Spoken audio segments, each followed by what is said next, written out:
Muy feliz sábado.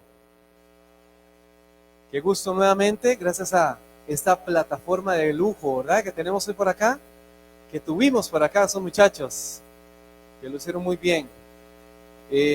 Gloria al Señor, porque en esta oportunidad nuevamente estamos acá en esta iglesia, la iglesia del Señor de Jersey High. Teníamos ya un ratito, hace unos meses atrás estuvimos por acá compartiendo, y nuevamente veo rostros conocidos y eso me llena mucho de alegría, ¿verdad? Veo en algunos de ustedes algunas expresiones de alegría, algunos están sonriendo. Vean qué importante que es la sonrisa. ¿Saben ustedes que la sonrisa, cuando uno ríe, eso uno libera endorfinas, ¿verdad? Y ciertos neurotransmisores que le permiten a uno, que le dan a uno una sensación de bienestar. Así que cada vez que usted sonríe, no solamente eso, sino fortalece su sistema inmune, genera empatía. Hay lo que se llaman las neuronas espejo. ¿Han escuchado ustedes acerca de las neuronas espejo? ¿No? Cuando una persona reacciona de una forma, usted tiende a reaccionar igual. Por ejemplo, si usted llega donde una persona y tal vez la persona está seria y de pronto se acerca y la persona se sonríe, ¿qué hace usted? Se sonríe, ¿verdad? O por el contrario, si está muy enojada, posiblemente también su expresión también le pasa lo mismo. Igual nos pasa cuando una persona está bostezando, ¿verdad que sí? Sí. Si yo veo a alguien que está bostezando aquí, ¿qué me va a pasar a mí? Me contagio, porque las neuronas espejo funcionan así. Entonces, eso genera empatía. Cuando usted sonríe, sus neuronas espejo dicen, no, aquí todo está bien, hay que sonreír. Es más, le ayudan a uno a ver la vida con mayor optimismo. Usualmente la gente no sonríe, así que, ¿qué le parece si usted le da una sonrisa a la persona que está ahí al lado suyo? Le manifiesta una sonrisa, que su cara, ¿verdad?, exprese una sonrisa a la persona que está ahí a la par suya o al frente a usted. Vuelva a ver a algún hermano que esté por ahí y déle su mejor sonrisa, ¿verdad? Dígale sonrisa, una sonrisa, ¿verdad?, contagiosa, que esa persona diga, uy, qué bien, me hace sentir bienísimo eso. Ahora, déjeme decirle algo. Mientras ustedes están saludando, yo voy a tomar aquí un poquito de agua.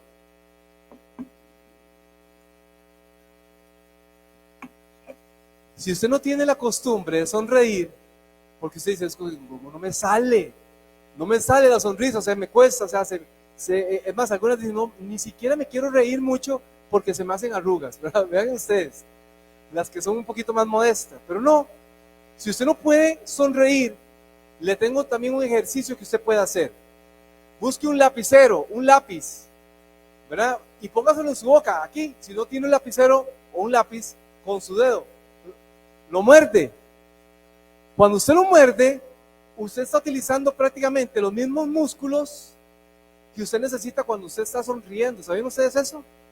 Hoy aquí hay un ejercicio más interesante, así que en algún momento, cuando usted tenga mucha tensión, comiencen a morder lapiceros, a morderse el dedo, ¿verdad? Porque su cerebro está diciendo, mire, un analgésico natural se está produciendo en el cerebro y todo va a estar bien. Así que bien, bueno, un paréntesis ahí de salud mental. Hoy vamos a estar compartiendo con ustedes unos temas muy interesantes. De hecho, en la tarde también, a partir de las 5 de la tarde, Sociedad de Jóvenes tiene un programa muy especial. Estaremos desarrollando un tema acerca del equilibrio vamos a encontrar el equilibrio y vamos a tener no solamente a los jóvenes, sino también estamos invitándolos a todos ustedes, adultos, que se puedan integrar con nosotros los jóvenes, ¿verdad? Con nosotros los jóvenes. En el Bateman vamos a estar haciendo una actividad diferente, muy distinta. Vamos a estar haciendo juegos, dinámicas, y vamos a estar viendo qué necesitamos, cuáles son las claves para poner el mundo interior en equilibrio. Así que le invitamos para que hoy, a partir de las 5 de la tarde, la gente que nos está viendo también a través de las redes sociales pueda venir a compartir con nosotros. Y por supuesto que hoy estamos acá con ese desafío. Hoy estamos hablando, o vamos a hablar acerca de jóvenes transformados. Vea qué interesante, porque cuando uno busca en el diccionario el tema de transformados, ¿qué se imaginan ustedes cuando hablamos de transformados? Yo me voy al diccionario a buscar el concepto de transformados y habla que la transformación es un proceso, ¿verdad? Y lo más interesante de todo esto es que cuando habla que es un proceso, lo menciona y lo relaciona con una palabra que a nosotros a veces nos genera mucha incomodidad, con el concepto de la evolución. Y no estoy hablando aquí de la teoría de la evolución, estoy hablando del concepto de la evolución, que es diferente. Y aquí cuando hablamos acerca del concepto de la evolución, es un sinónimo del concepto de la transformación. Hoy vamos a estar hablando no solamente de qué es lo que necesita un joven en su vida para poder transformarse, para poder renovarse, para poder evolucionar en su vida espiritual, sino también para nosotros los adultos. ¿Qué es lo que nosotros necesitamos? Y vamos a estar estudiando en la palabra del Señor algunas historias referentes de algunos jóvenes, de algunos adultos, que en ese proceso, recuerden ahorita nuevamente, bajo esta definición, hablamos de que ese concepto de transformación y de evolución es un proceso de cambio, de desarrollo gradual. Eso quiere decir que todos los que estamos aquí estamos en un proceso gradual de transformación. Todos los que estamos aquí estamos en un proceso gradual de transformación. Usted en su vida está en un proceso continuo de transformación. En su rol como papá, todos los días aprendemos, ¿cierto? Todos los días tenemos la oportunidad de aprender, de mejorar, de renovar gradualmente, de ser mejores padres de familia. Todos los días tenemos la posibilidad de gradualmente, progresivamente, de mejorar para ser mejores esposos.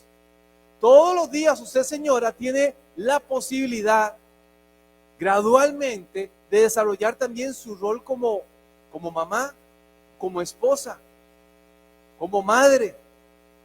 Usted, hijo, todos los días tiene esa posibilidad de desarrollo. Y en la vida es así. Todos los que estamos acá posiblemente nos desempeñamos en un área laboral.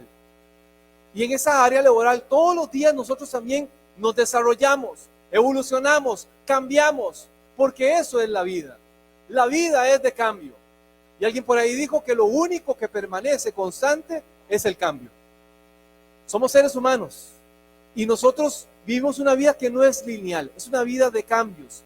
Y en esa vida de cambios vamos a comenzar a experimentar, no solo en nuestra vida, sino en todo lo que hacemos. En nuestras relaciones de pareja, podemos ver también cómo pueden evolucionar, cambiar, desarrollar, transformarse. Y la vida es así, la vida nos invita a cambiar. Y el primer personaje que encontramos en la palabra del Señor, lo encontramos en el libro de Génesis. Vamos a hablar acerca de un joven. Y yo le voy a dar algunas características y posiblemente cuando yo le dé características ustedes van a decir, ya sé de qué joven van a hablar. Vamos a hablar de un joven que fue el hijo número 11 de Jacob. Les dije, la primera ya la pegaron, como dicen en Costa Rica, ¿verdad? Ese es. El hijo número 11 de Jacob. ¿Cuántos hijos tenía Jacob? Antes tenía 10. Ahora tienen 11. ¿Quién tiene más que Jacob? Aquí nadie. Nadie. Jacob tenía un equipo de fútbol, ¿verdad? Ahora, ya tenía el equipo de fútbol, ahora tenía que hacer los cambios. José era el hijo número 11 de Jacob, pero era el hijo número 1 de la mujer que amaba a Jacob. ¿Cómo se llamaba la mujer? Raquel, ¿lo recuerdan? Era la mujer que Jacob amaba y era el primer hijo de Raquel. O sea, era el hijo número 11 de aquel señor con otras mujeres, pero era el hijo del fruto de la mujer que amaba. Y la palabra del Señor nos cuenta en Génesis el capítulo 37, usted puede leer la historia de este personaje bíblico llamado José, que este hombre Jacob le dio un trato diferente a ese muchacho. Vean ustedes aquí qué peligroso, después podríamos hablarlo en otro momento para los padres de familia. Pero imagínense ustedes que una fiesta especial para algunos que celebran la Navidad con regalos, o hay otros que dicen, no Hugo, no celebramos la Navidad. No nos metamos en ese concepto de que sí o que no. Estoy poniendo el ejemplo del regalo. Que usted llega con sus hijos, donde sus hijos, y usted tiene 3 hijos, y a sus 3 hijos le compra una camisa corriente, una marca corriente, le regala una camisa, pero uno de sus hijos le regala una marca de camisa diferente, una marca de camisa muy costosa, una marca de camisa Supreme, y le regala esa. Ahora, muchachos, ¿saben de qué le estoy hablando? Una marca Supreme, y a los demás lo compró en el Dollar Tree, ¿verdad? La camisa del Dollar Tree, la camiseta que le regaló. Imagínense ustedes, ¿cómo se sentirían sus hijos? ¿Cómo se sentirían? Mal, por supuesto, ¿no? Porque a uno le compró una camisa muy costosa y a los demás se la compró ahí en el Dollar Store. Una camisa barata, pero no era una única vez, era siempre. Y el trato de este hombre, Jacob, era así con su hijo José, hasta el punto que le compró una túnica. ¿Recuerdan ustedes? La historia dice que una túnica diferente, una túnica de colores, una túnica que tenía un significado especial. Esa túnica tenía un valor especial. Es más, representaba algo en la sociedad. Se le daba usualmente a los primogénitos, pero ahora se le estaba dando al hijo número 11. ¿Se imaginan eso? ¿Qué es lo que estaba creando en los demás hijos?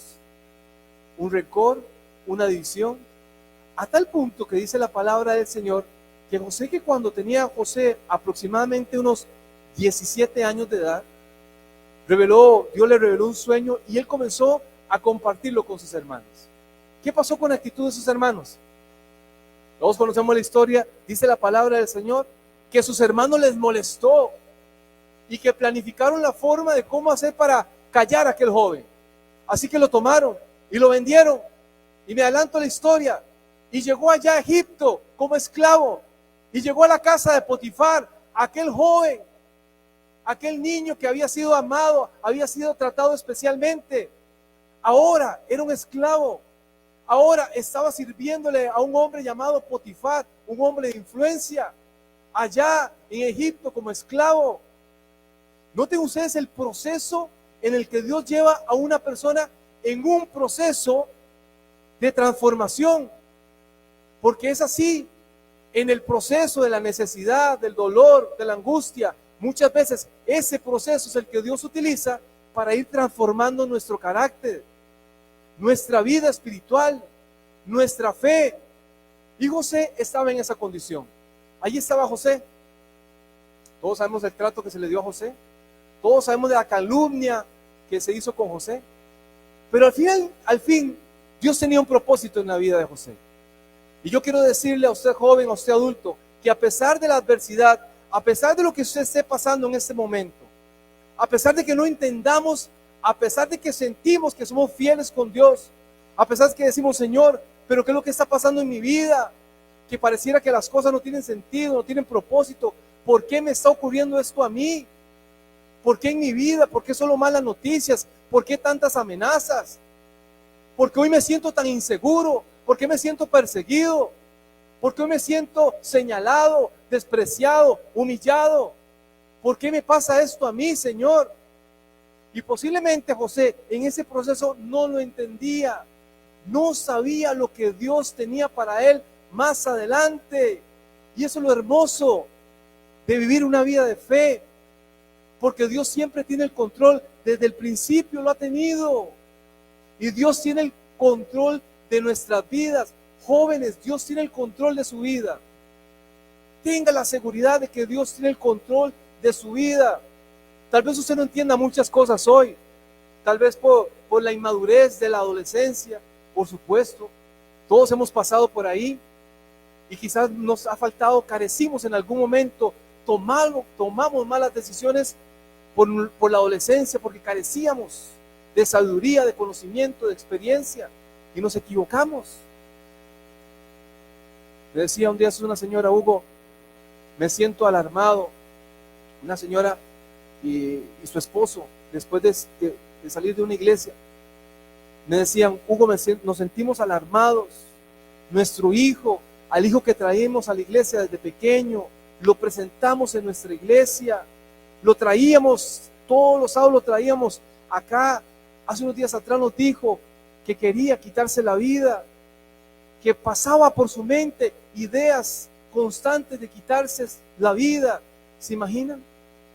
Aquellos padres estaban desesperados, pero lejos de eso, yo les dije, miren qué bendición que su hijo les haya dicho a usted, les haya contado lo que él está sintiendo, lo que él está experimentando en este momento.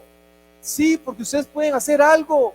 Hay muchos muchachos, muchos jóvenes que no confían en sus padres, que se sienten solos, que se sienten tristes, abandonados, desesperados y que toman malas decisiones. Y si estoy hablándole a un muchacho que se siente así en este momento, quiero decirle que Dios tiene el control, allí como lo tenía con José. Dios no solamente ve lo que estamos experimentando en este momento, Dios ve el futuro. Y en el caso de José, Dios veía lo que aquel hombre iba a llegar a ser. Todos conocemos el final de la historia de José. Y cómo Dios, no solamente preservó la vida de José, sino que además lo puso en gracia con los líderes allá en Egipto. Y además de eso, gracias a José, Dios pudo salvar a una gran cantidad de personas, a su familia, porque Dios tenía el control de todo. Ese es Dios. En ese proceso transformador, José en algún momento entendió que sus hermanos lo habían vendido para cumplir un propósito con Dios. En momentos que tal vez nosotros no lo entendamos, Dios ahí está trabajando, porque es como Dios trabaja. Es la forma como Dios opera en la vida de una persona. Encontramos otro personaje en la Biblia, un hombre, un gran líder, un hombre llamado Moisés. Y si habláramos de la vida de Moisés, ¿qué momento más trágico se imaginan ustedes para un niño de aquella época, cuando había una amenaza de muerte? Si nacía un varón, ¿qué pasaba? Tenía que morir. Y la mamá de Moisés, desesperada, coloca a aquel niño en una canasta en un río Nilo. Desde ahí ya Dios estaba trabajando en la vida, no solamente de aquel niño que estaba allí, desprotegido, de Moisés, sino en la vida de una gran cantidad de personas que este hombre iba a liderar para que entraran a una tierra que Dios les había prometido. Vean cómo Dios desde el principio ya tiene claro el final. Ese es Dios.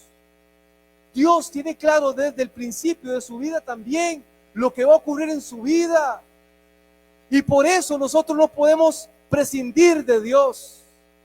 Necesitamos de Dios. Necesitamos caminar con Él. Dios siempre está a nuestro lado. Moisés, conocemos el contexto bíblico, la historia bíblica, dice que fue con el propósito divino a aquella casa del faraón, donde estaba la hija del faraón ahí, y lo adoptó. Y ese hombre, a partir de ahí, comenzó a tener una formación. No solamente eso, ¿verdad? Dice la palabra del Señor que también su propia madre fue la que crió a aquel muchacho, aquel joven. Fue la que en algún momento le inculcó los principios, los valores fundamentales de la fe, de aquel Dios, del verdadero Dios, del Dios de Israel. Y Moisés creció con eso, pero también tuvo la oportunidad de conocer la cultura egipcia. Y allí estando Moisés, Dios lo tenía como un líder en el pueblo egipcio. Recuerden ustedes, la palabra del Señor dice que aproximadamente cuando este hombre tenía 40 años, vio que un soldado egipcio estaba golpeando a un israelita. ¿Lo recuerdan ustedes? ¿Sí lo recuerdan? Y dice que Moisés intervino y lo mató.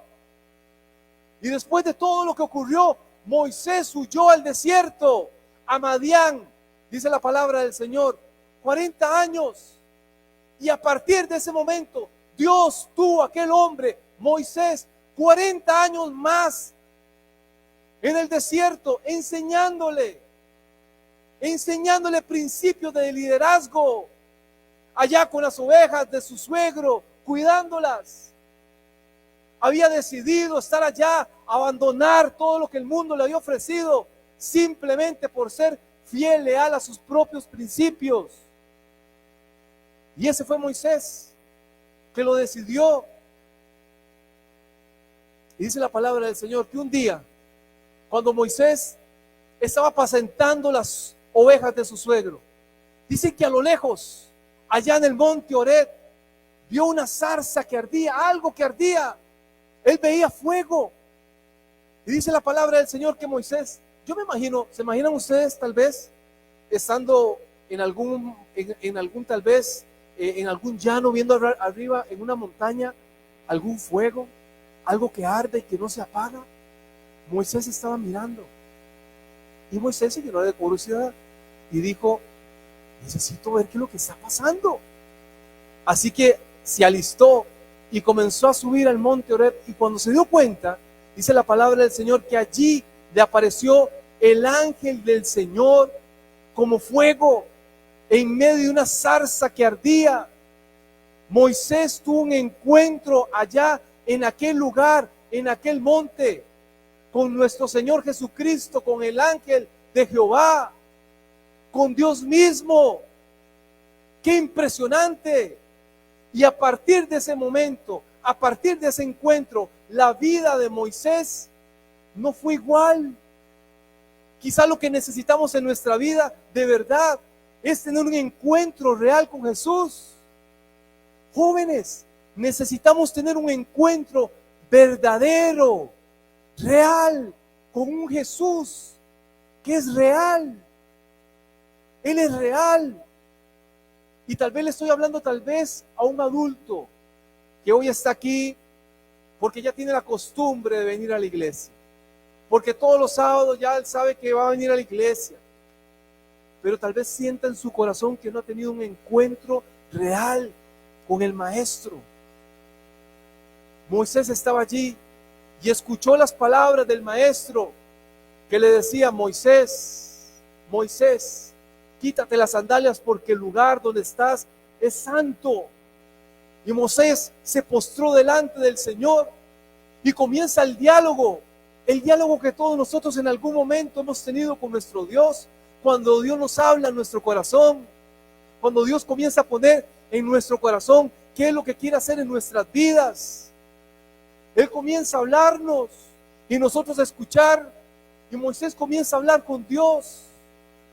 Y Dios le comienza a decir, Moisés, he escuchado el clamor de mi pueblo, he visto el trato que le están dando y ha llegado el momento de liberarlos.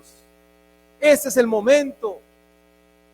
Y Dios le dice a Moisés, tú vas a ir, tú eres el escogido. Y la palabra del Señor, si usted lee el contexto, dice que Moisés comenzó a dar excusas y decirle, Señor, pero ¿cómo yo, siendo lo que soy? Yo no tengo la capacidad, Señor. Yo no puedo ir a hablarle a aquella gente. No puedo, Señor. Es la duda que llega muchas veces a nuestro corazón, que creemos que no lo podemos hacer. Pero Moisés, Dios iba a permitir que Moisés fortaleciera su fe en ese proceso. A pesar de que Moisés todavía no estaba confiado en que podía hacer una obra.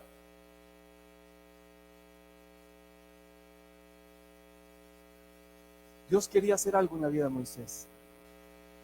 40 años allá en el desierto. 40 años enseñándole que ese era el momento. Así que Moisés le dijo, Señor, y si aquella gente me pregunta, ¿quién me mandó? ¿Qué les diré? Diles que yo soy el que soy.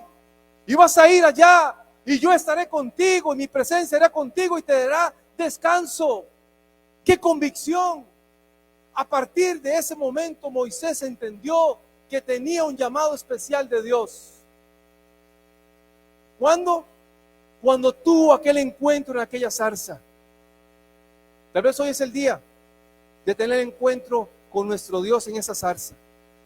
Tal vez hoy sea el día donde tenemos que llegar confiadamente ante el trono de la gracia y pedirle a Dios, Señor, de rodillas, de corazón, hoy es el día.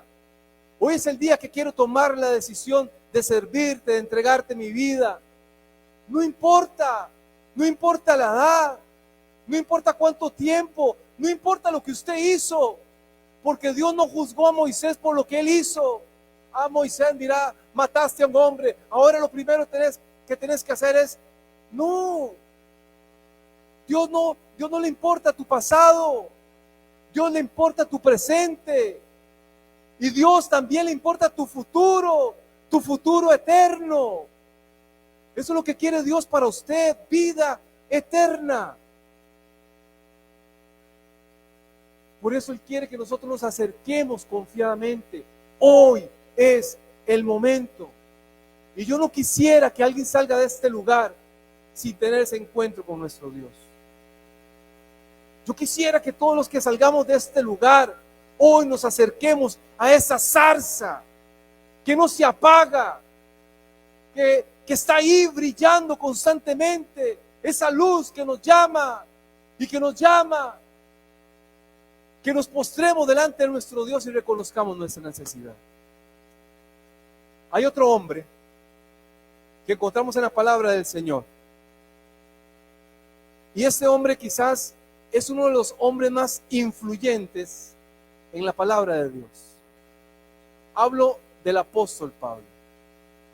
La palabra del Señor nos habla de este hombre que en su momento se llamaba Saulo. Dice la palabra del Señor, usted lo puede leer en el libro de Hechos, que este hombre era un perseguidor de la fe cristiana. Pero este hombre también, este hombre Saulo de Tarso, era de Tarso, este hombre también tenía cierta autoridad. Este hombre también tenía cierta preparación. Este hombre en algún momento fue partícipe, ¿verdad?, de la educación de Gamaliel. Este hombre era un fariseo. Pablo era un respetable también, era un hombre respetado. Un fariseo, ¿lo recuerdan ustedes? El ser fariseo era la corriente ideológica de aquel momento, política y también religiosa. Tenían mucho poder. Y los fariseos tenían ciertas creencias y ciertas costumbres. Y ellos veían en el cristianismo algo que no cuadraba con su creencia, con sus valores, con sus ideales, con sus principios. Y dice la palabra del Señor, usted lo puede leer, lo he leído, estoy seguro que lo ha leído, que en aquella persecución, cuando comenzaron a perseguir a algunos cristianos, Pablo incluso estuvo allí cuando apedrearon al primer mártir cristiano, a Esteban, ¿lo recuerdan? Dice que Pablo estaba ahí presente, aprobando que aquel hombre lo apedrearan. Y no solamente eso, sino que él dijo, se acercó donde el sumo sacerdote, donde el líder, y le dijo, bueno, dame cartas para ir a hacer una persecución de cristianos. Y así fue.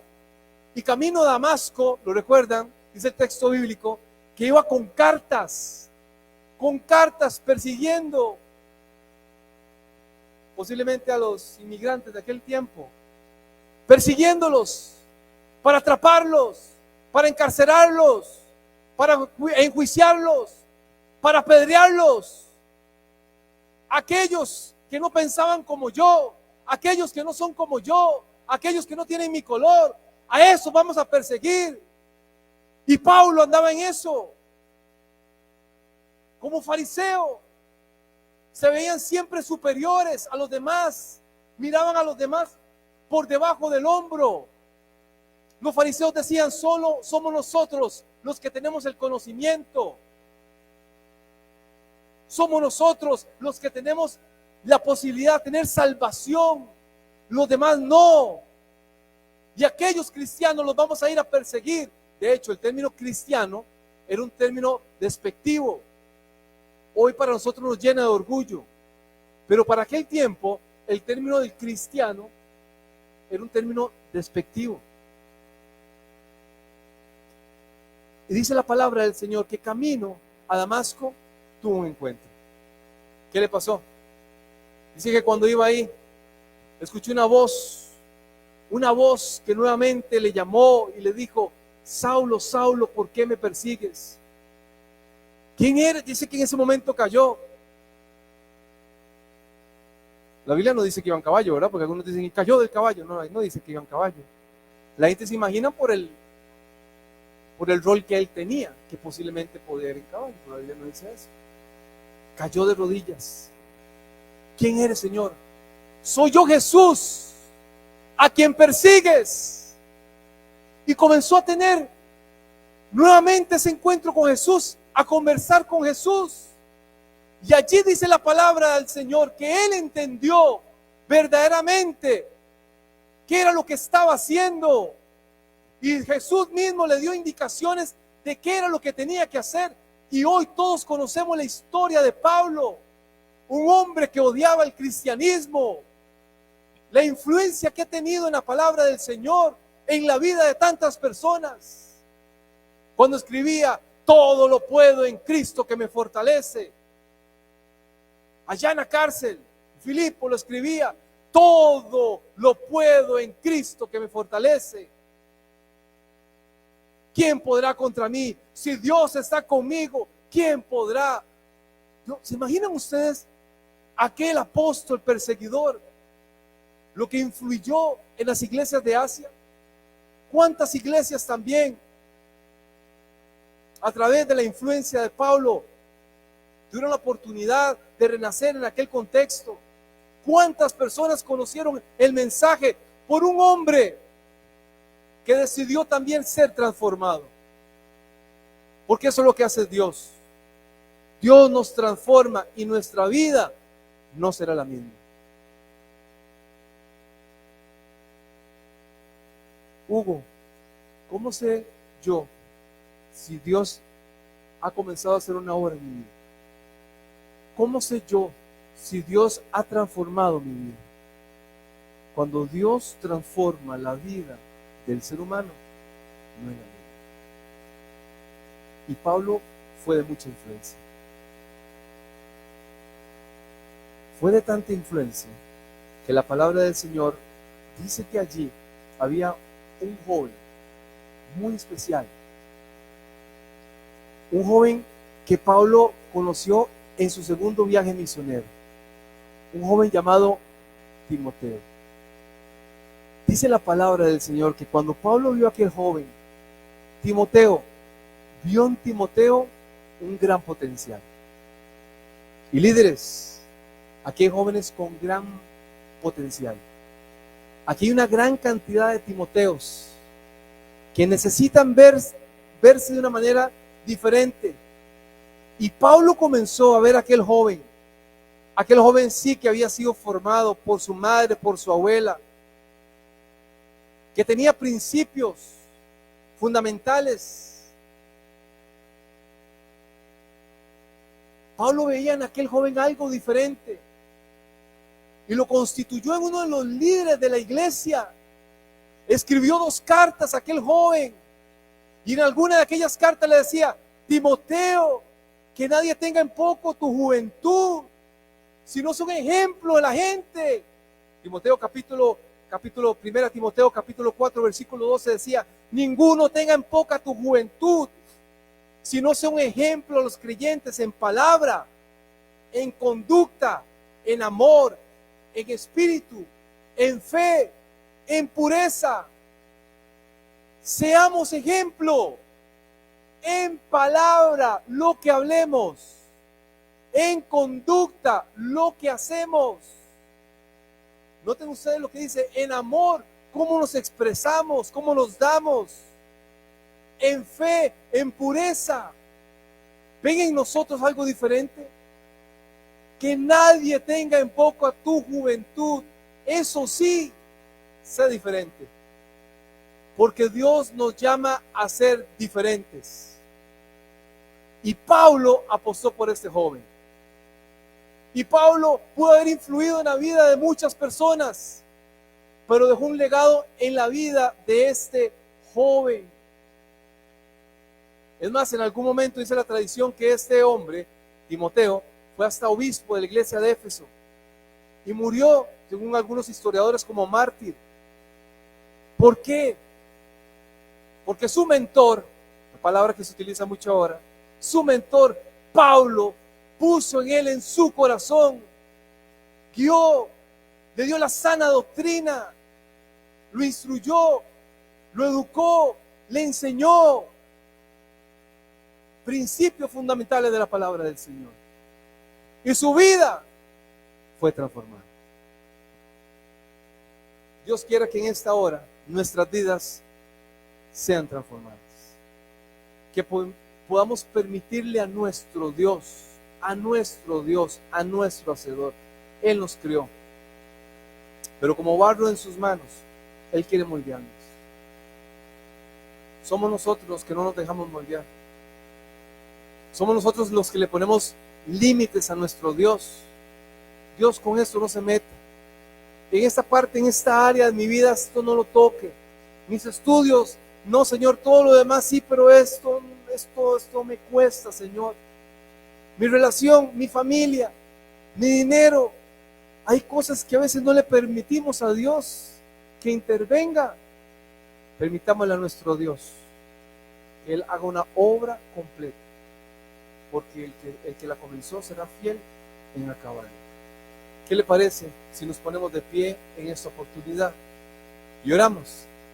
Y le pedimos a nuestro Padre Celestial, a ese Dios maravilloso, a ese Dios que tuvo misericordia de José, de Moisés, de Pablo, de Timoteo, que también haga una historia en nuestras vidas, de que también comience a hacer una obra en nuestros corazones, que podamos dejarnos transformar en sus manos y comprender que Él siempre quiere lo mejor para nosotros. Vamos a orar. Eterno Padre, te queremos agradecer en esta hora, Señor, porque eres bueno. Te queremos agradecer, Señor, porque estamos convencidos de que tú harás una obra plena en nuestras vidas. Señor, tú nos conoces. Tú conoces nuestro carácter. Tú conoces nuestras luchas. Tú conoces nuestros pensamientos. Tú lo conoces todo, Señor. Tú sabes, Señor, cuáles son las áreas de nuestra vida que tenemos que mejorar. Queremos pedirte que en el nombre de Jesús puedas comenzar ese proceso de transformación. Permite, oh Dios, que podamos tener la disposición, Señor, a pesar de que no lo entendamos. Que tú puedas irnos moldeando, Señor, a pesar, Señor, de que muchas veces eso nos genera dolor, incomodidad. Ayúdanos a entender, Señor, que es para nuestro beneficio. Padre, ayúdanos a soltar. Ayúdanos a liberarnos, Señor, del pasado. Ayúdanos a superar, Señor, cualquier crisis, cualquier situación que hoy nos está angustiando, que no nos permite avanzar en nuestra vida cristiana. Tal vez esa falta de perdón, Señor. Tal vez ese resentimiento, Señor, es el que no nos permite transformar nuestras vidas. Tal vez ese odio, tal vez ese recuerdo, Señor, no nos ha permitido poder progresar, avanzar en nuestra vida, Señor. Tú lo sabes, Señor. Por eso hoy te pedimos, Señor, que nos ayudes. Nos oramos aquí por todos estos jóvenes. Jóvenes, Señor, que tienen un mundo por delante, pero está lleno de desafíos. Que tú puedas poner en ellos la seguridad de que tú les estás acompañando, Señor. Dale dirección, dale luz, dale sabiduría, pero sobre todo, Señor, que en sus corazones tengan siempre el deseo de hacer tu voluntad. Para que en algún momento, como lo hizo José, reconozcan, Señor, que no pueden hacer lo malo, porque le sirven a un Dios justo y bueno, Dios. Señor, que al salir de este lugar podamos sentir, Señor, tu compañía. Podamos sentir tu protección. Pero sobre todo, Señor, que tu Santo Espíritu constantemente nos esté hablando a nuestra conciencia. Gracias, Dios, porque hoy nos hemos acercado a esa zarza ardiendo, Señor. Sabemos que si salimos de este lugar, nuestras vidas serán diferentes. Gracias, Dios, porque confiamos en ese Dios amoroso, maravilloso, que tiene cuidado de nuestras vidas. Gracias, Padre, porque tú nos escuchas, no porque en nosotros haya mérito, no porque alguno de los que estamos aquí lo merecemos, ni lo hayamos ganado, Señor, sino por los méritos de tu Hijo amado Cristo Jesús, el que murió por nosotros, el que resucitó y el que está a tu diestra, Señor, intercediendo por nuestras vidas. En ese nombre oramos en esta hora, en el nombre que está por encima de todo nombre, en el nombre de nuestro Señor Jesucristo lo pedimos todo, Padre. A ti sea la gloria, la honra y la majestad por los siglos de los siglos. Amén. Amén. Puede tomar asiento.